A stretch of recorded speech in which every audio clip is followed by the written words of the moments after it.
चल ठीक है, चल मेरे साथ। तू भी क्या याद रखेगा, एक पंखा मैं तुझे देता हूँ। रविशंकर अर्जुन को उस कमरे में ले गया जहाँ उसने पंखा फेंक दिया था। ये पंखा अगर तेरे काम आ जाए तो इससे अपना काम चला लेना। इतना कहकर रविशंकर वहाँ से चला गया। अर्जुन पंखा उठाकर अपने घर आ गया और रोते हुए सारी घटना अपनी पत्नी गौरी को बता दी। गौरी भी रोने लगी।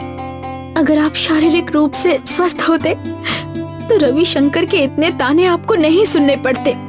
काश मैं स्वस्थ होता तो मेहनत मजदूरी करता, लेकिन रविशंकर की हवेली में कभी काम नहीं करता। लेकिन अब आप क्या करेंगे? ये पंखा तो बेकार है।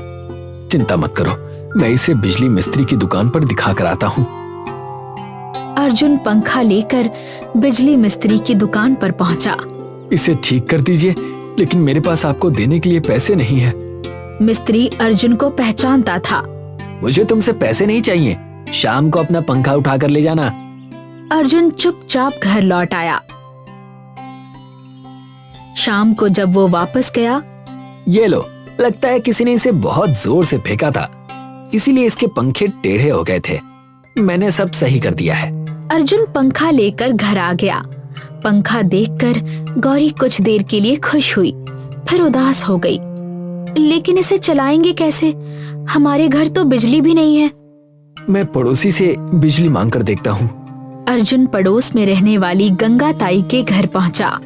गंगा ताई, क्या आप मुझे थोड़ी बिजली उधार दे सकती हैं? अर्जुन, बिजली उधार नहीं दी जाती। दे तो सकती हूँ, लेकिन बदले में आधा आधा बिल भरना पड़ेगा। अर्जुन गहरी सोच में डूब गया। गंगा ताई, बस 2 दिन के लिए बिजली दे दीजिए। मेरी पत्नी कुछ देर पंखे की हवा खा ले, उसे खुशी मिल जाएगी। गंगा ताई का दिल पसीज गया। ठीक है। अर्जुन तार खींचकर अपने घर तक ले आया और पंखा छत पर टांग दिया। जैसे ही पंखा चला, तपती रात की आग ठंडी हवा में बदलने लगी। गौरी के पसीने से भीगे बाल सूखने लगे।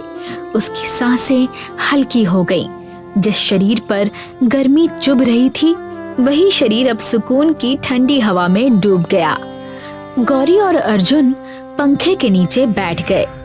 काश हमारे पास पैसे होते तो हम इस पंखे को महीने भर चला पाते। अगर महीने भर चलाया तो बिजली का बिल कम से कम 2000 रुपए आएगा।